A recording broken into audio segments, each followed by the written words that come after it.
Hello. जो आज हम टॉपिक पढ़ेंगे वो पढ़ेंगे ओम्स लॉ। जो ओम्स लॉ है इसकी डिस्कवरी की थी जे एस ओम्स ने इन 1828 में। अब ओम्स लॉ क्या होता है? ओम्स लॉ जो करंट होता है, करंट किसी भी कंडक्टर में जो करंट फ्लो करता है, वो डायरेक्टली प्रोपोर्शनल है किसके? वोल्टेज के। उसको क्या बोलते हैं? ओम्स लॉ होता है जो V directly proportional to I होता है। वो कैसे होता है कि ये बोलता है कि जब हम किसी भी कंडक्टर में जितने नंबर, मान लो कि जैसे ये एक कंडक्टर है, इसमें हम वोल्टेज जो अप्लाई करते हैं, यहाँ पे मान लो कि ये 5 वोल्ट है और यहाँ पे कितनी है? 0 वोल्ट है। तो इसमें क्या फ्लो करेंगे? नंबर ऑफ इलेक्ट्रॉन्स, और इलेक्ट्रॉन्स के ऊपर कौन सा चार्ज होता है? नेगेटिव चार्ज होता है। तो जो करंट है वो ऑलवेज अपोजिट डायरेक्शन में फ्लो करता है। किसके? करंट के। तो करंट इस डायरेक्शन में फ्लो करेगा। तो जब ये क्या करेगा? इसके ऊपर कौन सा चार्ज है? पॉजिटिव चार्ज है, और यहाँ पे कौन सा है? नेगेटिव। तो पॉजिटिव चार्ज क्या करता है? नेगेटिव चार्ज को क्या करेगा? अट्रैक्ट करेगा। ये तो पता ही है कि जो पॉजिटिव और पॉजिटिव जब आपस में टकराते हैं तो क्या करते हैं? रिपेल करते हैं। सेम चार्ज आपस में क्या करते हैं? रिपेल करते हैं। और अपोजिट चार्ज आपस में क्या करते हैं? अट्रैक्ट करते हैं। तो opposite charge attract to each other. तो जो करंट, अगर मेरा इलेक्ट्रॉन्स इस डायरेक्शन में फ्लो कर रहा है तो करंट मेरा क्या करेगा? इस डायरेक्शन में फ्लो करेगा। तो करंट हम ये कंसीडर कर लेते हैं कि करंट मेरा कितना है? 1 एम्पियर है। हम एक और कंडक्टर ले लेते हैं। तो मान लेते हैं कि यहाँ पे हम क्या कर देते हैं? ज़्यादा चार्ज कर देते हैं। मतलब यहाँ पे अगर हम 10 वोल्ट अप्लाई करें तो नंबर ऑफ इलेक्ट्रॉन्स क्या करेंगे? ज़्यादा फ्लो करेंगे। तो ये क्या करेंगे? इसको और ज़्यादा अट्रैक्ट करेगा। ये इलेक्ट्रॉन्स, ये कंडक्टर है तो मतलब ये इसको क्या करेगा? और ज़्यादा अट्रैक्ट करेगा। और करंट क्या करेगा? करंट भी इंक्रीज हो जाएगा 2 एम्पियर। ऐसे ही है कि हम जितना भी चार्ज बढ़ता जाएगा तो इलेक्ट्रॉन्स है वो आपस में क्या करते जाएंगे? इसको अट्रैक्ट करते जाएंगे, और करंट की वैल्यू क्या होती जाएगी? बढ़ती चली जाएगी। जैसे जैसे वोल्टेज बढ़ेगी तो करंट भी क्या करेगा? बढ़ेगा। दैट मीन्स जो वोल्टेज है वो डायरेक्टली प्रोपोर्शनल किसके हैं? करंट के हैं। अगर करंट मेरा बढ़ेगा तो वोल्टेज भी बढ़ेगी, अगर वोल्टेज बढ़ेगी तो करंट भी बढ़ेगा। तो इसी वजह से जो इसका ग्राफ आता है वो क्या आता है? एक स्ट्रेट लाइन आती है। तो मान लो कि ये करंट है, ये क्या है? एक्स एक्सिस पे करंट और वाई एक्सिस पे क्या है? वोल्टेज है। तो करंट अगर यहाँ पे मेरा 1 एम्पियर है तो यहाँ पे वोल्टेज क्या है? 5 वोल्ट है। अगर मेरा यहाँ पे करंट 2 एम्पियर है तो यहाँ पे वोल्टेज कितनी है? 10 वोल्ट है। अगर यहाँ पे मेरा ये 3 एम्पियर है तो यहाँ पे ये कितना हो जाएगा? 15 वोल्ट। तो इसका मतलब क्या हो रहा है कि हमने देखा कि अगर हम करंट की वैल्यू को बढ़ा रहे हैं तो वोल्टेज भी क्या हो रही है? बढ़ रही है। तो स्लोप कैसा आ रहा है? एक स्ट्रेट लाइन। इसी को क्या बोलते हैं? आर। ये क्या होता है? कांस्टेंट होता है। इसी को क्या बोलते हैं? स्लोप। और इसकी वैल्यू कैसे निकालते हैं कि आर क्या होता है? ये क्या होता है? खाली एक थीटा होता है, एक एंगल होता है जिसको क्या बोलते हैं? स्लोप बोलते हैं। V कितना चेंज हो और R कितना भी चेंज, वोल्टेज कितनी भी चेंज हो और करंट कितनी भी चेंज हो, कि R की वैल्यू कभी भी चेंज नहीं होगी। इस केस में ओम्स लॉ के केस में ये वैल्यू हमेशा क्या रहेगी? कांस्टेंट रहेगी। क्यों? तब भी ओम्स लॉ सेटिस्फाई होगा जब V directly proportional to I होगा। दैट मीन्स जब मेरी किसी भी कंडक्टर की length, thickness, nature of the material या डायमेंशन उस कंडक्टर की सब क्या रहेगी? अगर चेंज नहीं होगी तभी ओम्स लॉ सेटिस्फाई करेगा, अदरवाइज ओम्स लॉ सेटिस्फाई नहीं करेगा। तो क्या हो गया? इस प्रोपोर्शनलिटी को हटाने के लिए क्या लगा दिया हमने? V is equal to RI। तो V क्या था मेरा? पोटेंशियल डिफरेंस, और जिसकी यूनिट क्या होती है? Volt, denoted by the symbol V। और I क्या है? करंट। करंट की यूनिट क्या होती है? एम्पियर। ये क्या इनकी यूनिट है? इसको डिनोटेड किसे करते हैं शॉर्ट में? AMP। R क्या है? रेजिस्टेंस, जिसकी यूनिट क्या है? Ohm, denoted by the symbol omega. जो R होता है ये कांस्टेंट होता है। जैसे ये जो हमने निकाला है ये होता है कांस्टेंट होता है। मान लो कि ये इसका स्लोप है। कैसे निकालते हैं हम? ये निकालते हैं tangent theta is equal to y2 minus y1 upon में x2 माइनस x1। y2 हमारा जो ग्राफ है, y2 के जो एक्सिस पे क्या है हमारा वोल्टेज है और x एक्सिस पे हमारा क्या है करंट है। तो that means v2 minus V1 upon में I2 माइनस I1। ये एग्जाम्पल है कि अगर हमें कोई ऐसा क्वेश्चन दिया हुआ है तो अगर उस केस में अगर हमें करंट की वैल्यू, रेजिस्टेंस की वैल्यू फाइंड आउट करने को बोले तो हम कैसे निकालेंगे, तो वो ऐसे निकलती है V2 माइनस V1 अपॉन में I2 माइनस I1। तो ये मेरा क्या है V2 है, तो इसकी स्टेट में देखेंगे तो वोल्टेज की वैल्यू कितनी है 15 माइनस ये मेरी लोअर है तो यहाँ पे कितनी है 5 वोल्ट, तो 5 अपॉन में I2 इसी के स्टेट में नीचे यहाँ पे कितनी है 3 माइनस और यहाँ पे क्या है 1, तो कितना आ गया 10/2, तो कितना आ गया 5। तो R इज इक्वल टू 5 ओम। तो इस केस में जब रेजिस्टेंस की वैल्यू निकालेंगे तो वो कितनी आएगी 5 ओम आएगी। इसके बाद है कि ये हमें कैसे जो R की वैल्यू होती है वो कांस्टेंट होती है, वो चेंज नहीं होती है। R क्या करता है, रेजिस्टेंस क्या होती है, रेजिस्टेंस क्या आता है अपोज करता है flow of current through conductor, जिसको क्या बोलते हैं रेजिस्टेंस। मतलब अपोज मतलब एक ये मेरी रेजिस्टेंस का सिंबल कैसे होता है, रेजिस्टेंस का सिंबल होता है जिगजैग में। एक कंडक्टर है, अगर कंडक्टर में अगर करंट फ्लो करा, अगर उसको बोले कि तुम ऐसे फ्लो करो तो वो इजीली फ्लो कर जाएगा क्योंकि वो क्या एक स्ट्रेट लाइन है। अगर उसको बोले कि तू ऐसे फ्लो कर तो क्या होएगा, उसमें कुछ उसको दिक्कत होएगी, बात होएगी। अगर हम ऐसे बोले कि ये कोई एरिया यहाँ पे ये हमारा पॉइंट है, हमें यहाँ पे पहुँचना है, तो अगर कोई हमको बोले कि तुमने ना इस वाले रास्ते से नहीं जाना है, तुमने इस वाले से रास्ते से जाना है, तो क्या होगा, हमें कुछ न कुछ तो लॉस होगा। ये क्या करेगा, ये हमें सबसे पहली बात तो यहाँ पे कुछ लॉस होंगे यहाँ के कंपैरिजन में। तो ये क्या है जिगजैग की फॉर्म में है, तो जिगजैग की फॉर्म में तो कुछ न कुछ क्या होंगे करंट के लॉस होंगे as compare to straight line में। तो रेजिस्टेंस क्या करता है अपोज करता है, मतलब रोकता है करंट को फ्लो करने से। तो ये क्या है oppose the flow of current through the conductor is called resistance. जो क्या करता है अपोज करता है किसको करंट को, उसको क्या बोलते हैं रेजिस्टेंस। इसके बाद है कि जो रेजिस्टेंस की वैल्यू है वो किस किस के ऊपर डिपेंड करती है। जो रेजिस्टेंस की वैल्यू है वो डिपेंड करती है length, thickness, nature of the material, temperature, dimensions of the conductor. Length और थिकनेस के ऊपर कैसे डिपेंड करती है कि मान लो कि ये हमारा एक कंडक्टर है, हम एक एग्जांपल ले लेते हैं कि हमारे पास एक कंडक्टर है जिसका एरिया क्या है A है और उसकी लेंथ कितनी है L है। एक अगर उसमें से करंट कितना फ्लो कर रहा है, उसमें से I करंट उसमें से फ्लो कर रहा है और V उसकी क्या है वोल्टेज है। तो अगर हम इसी कंडक्टर के आइडेंटिकल में अगर एक और कंडक्टर ऐड कर देते हैं तो फर्स्ट या ये इसका स्टार्टिंग से एंड पॉइंट तक इसकी वोल्टेज कितनी V वोल्ट है। तो अगर ये जो फर्स्ट कंडक्टर है ये सेकंड कंडक्टर के आइडेंटिकल है कि मान लो कि मेरा ये कंडक्टर है, ये मेरा एक कंडक्टर है, अगर मैं इसी कंडक्टर के अगर यहाँ पे सीरीज में ऐसे एक और कंडक्टर ऐड कर दूंगी तो क्या होगा, इसकी वोल्टेज V है और इसकी वोल्टेज भी क्या होगी V होगी। तो दोनों को अगर हम ऐसे ऐड करेंगे तो जो फाइनल वोल्टेज निकल के आएगी वो क्या आएगी 2 वोल्ट आएगी।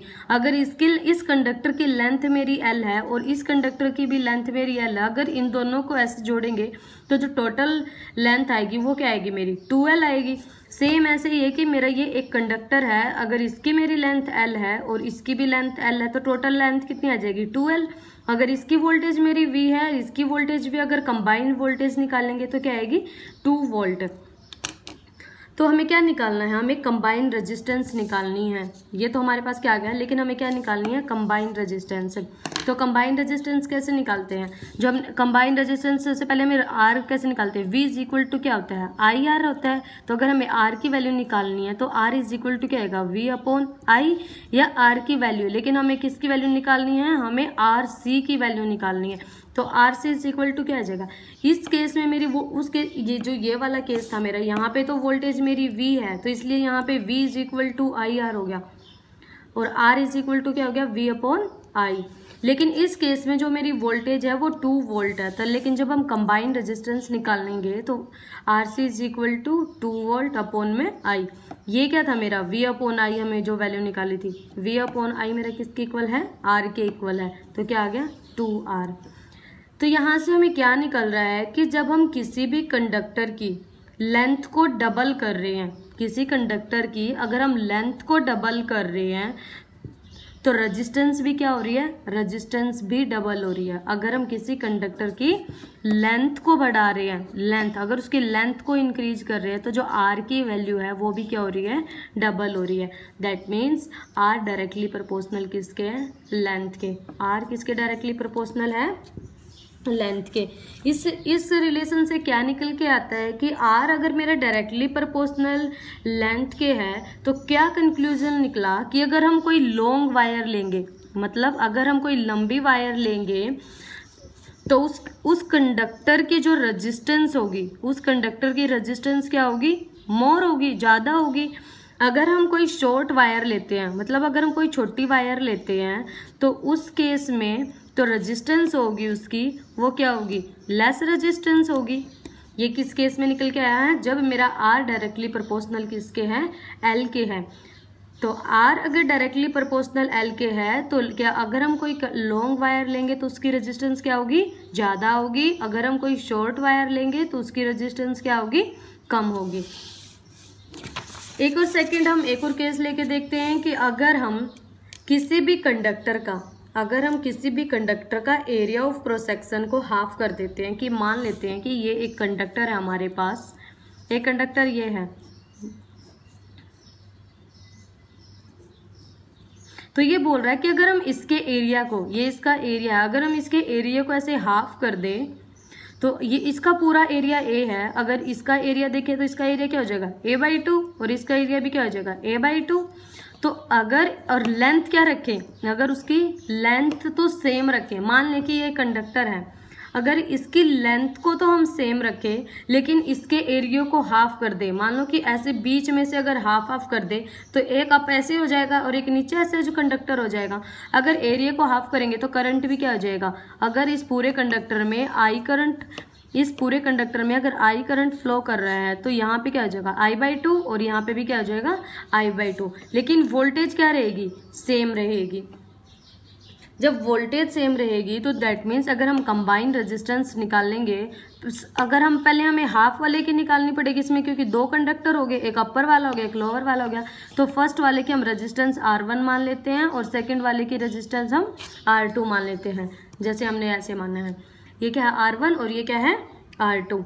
जब हम कंबाइंड रेजिस्टेंस तो हमने फर्स्ट में निकाली थी, हम पहले क्या करेंगे, R1 निकालेंगे। तो R1 निकालेंगे तो V इज इक्वल टू क्या होता है, सेम ऐसे ही, तो V इज इक्वल टू क्या होता है, IR। तो हमने R की वैल्यू निकालनी है तो R क्या होता है, V/I। तो वोल्टेज तो क्या है इस केस में, सेम है, लेकिन इस केस में करंट क्या हो गया, हाफ हो गया, तो I/2। तो 2 ऊपर चला जाएगा तो क्या हो जाएगा, V/I। तो V/I क्या है, R। दैट मीन्स जब हमने किस एरिया को हाफ किया, क्रॉस सेक्शन एरिया को जब हमने हाफ किया तो रेजिस्टेंस क्या होगी, डबल होगी।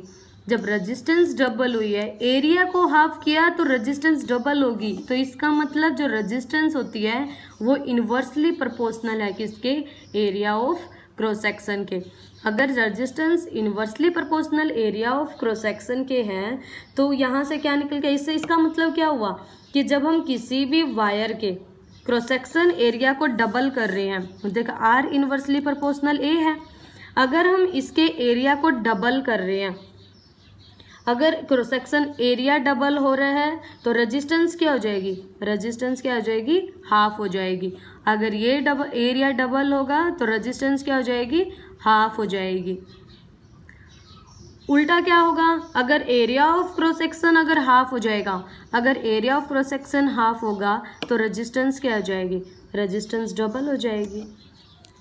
तो इससे क्या कंक्लूजन निकल के आ रहा है कि ये जो रेजिस्टेंस है वो इन्वर्सली प्रोपोर्शनल है एरिया के। अगर हम एरिया बढ़ाएंगे तो रेजिस्टेंस कम होगी, अगर रेजिस्टेंस कम होगी तो एरिया क्या होगा, ज़्यादा होगा। तो अगर हम इससे क्या निकलेगा कि अगर हम कोई भी इस शॉर्ट वायर लेते हैं, मतलब एक थिक वायर लेते हैं, थिक का वायर होगी तो उसका एरिया क्या होगा, ज़्यादा होगा। अगर थिक वायर होगी, अगर उसका एरिया ज़्यादा होगा तो दैट मीन्स उसकी रेजिस्टेंस क्या होगी, कम होगी। क्या कंक्लूजन निकल के आया है कि अगर किसी भी कंडक्टर का अगर ये हम एक वायर है, अगर ये थिक वायर है, कौन सी वायर है, ये थिक वायर है, अगर ये थिक वायर है तो इसका रेजिस्टेंस क्या होगा, कम होगा।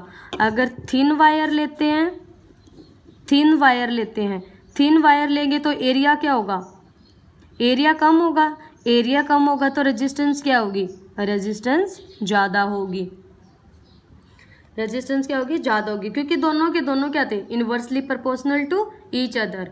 ये होता है ये क्या था, ये इक्वेशन थर्ड थी, और ये जो हमने निकाली थी यहाँ पे, ये इक्वेशन क्या आई थी, सेकंड आई थी। जब हम इक्वेशन सेकंड और इक्वेशन थर्ड को कंबाइन करेंगे तो जो आर है वो डायरेक्टली प्रोपोर्शनल किसके आ जाएगा, rho, directly proportional to L by A, और आर इक्वल टू क्या आ जाएगा, रो एल बाई ए।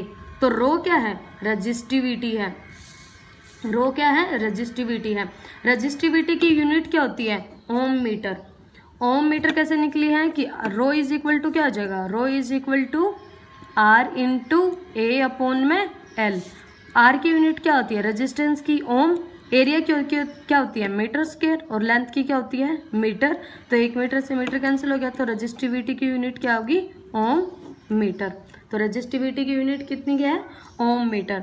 एक और बात है कि जो रजिस्टिविटी है वो डिपेंड करती है कि मटेरियल ऑफ द कंडक्टर, कि जो हम मटेरियल, जो कंडक्टर हम यूज कर रहे हैं वो किस टाइप का मटेरियल है, न कि उसके ऊपर डिपेंड कर रहा है कि हम डायमेंशन क्या ले रहे हैं उस कंडक्टर की। जो रजिस्टिविटी है वो खाली मटेरियल के ऊपर डिपेंड करती है कि जो मटेरियल है उसकी मटेरियल, जो कंडक्टर है वो किस टाइप का मटेरियल है, कॉपर है, सिलिकॉन है, हम किस टाइप का मटेरियल ले रहे हैं। इसके बाद एक और चीज़ है कि जो हमने जो आर की वैल्यू है वो हमने निकाला था कि जो आर है वो नेचर ऑफ द मटेरियल भी डिपेंड करता है। Nature of material, nature of material कैसे डिपेंड करता है, ये नेचर ऑफ मटेरियल के ऊपर ये डिपेंड करता है कि कुछ मटेरियल ऐसे होते हैं कि सम मटेरियल ऐसे होते हैं कि जिनकी जो रेजिस्टेंस की वैल्यू होती है वो लो होती है, और कुछ ऐसे होते हैं जिनकी रेजिस्टेंस की वैल्यू क्या होती है, हाई होती है। कि जैसे हम एक फॉर एग्जांपल ये ले लेते हैं कि हमारे पास ना एक वायर ये है और एक वायर ये है, हमारे पास एक वायर ये है और एक वायर ये है, दोनों की जो लेंथ है वो सेम है और इनका जो डायमीटर है वो भी इक्वल है, लेकिन इन दोनों का जो मटेरियल है वो क्या है, अलग अलग है। मान लो कि ये कॉपर की वायर है हमारी और ये नाइक्रोम की है, तो नाइक्रोम क्या होता है, एक अलॉय होता है। जो नाइक्रोम की जो रेजिस्टेंस होती है, मतलब जो उसकी रेजिस्टिविटी होती है, रेजिस्टेंस होती है, वो क्या होती है, कॉपर के कंपैरिजन में 60 टाइम मोर होती है। कॉपर के कंपैरिजन में क्या होती है, 60 टाइम कम होती है। इसलिए जो आर की वैल्यू है वो किसके ऊपर डिपेंड करती है, नेचर ऑफ मटेरियल के ऊपर डिपेंड करती है कि हमने किस टाइप का कंडक्टर लिया है, ठीक है। और इसके बाद इफेक्ट ऑफ टेम्परेचर था कि टेम्परेचर का इफेक्ट क्या पड़ता है रेजिस्टेंस के ऊपर।